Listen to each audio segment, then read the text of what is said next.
can change the settings in a Nissan Qashqai to just show digitally what the speed is in kilometres. So if you just scroll through your settings and go to units, and if you just change it, you can then change it from miles per gallon, you can change it to kilometres per hour, and then if you go out of that, change it back to the speed, you'll see that it says kilometres per hour.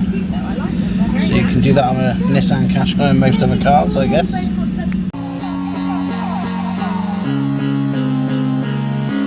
Don't forget to subscribe to our channel. Subscribe our channel, turn on our channel. Remember to hit the notification bell and give us a huge thumbs up.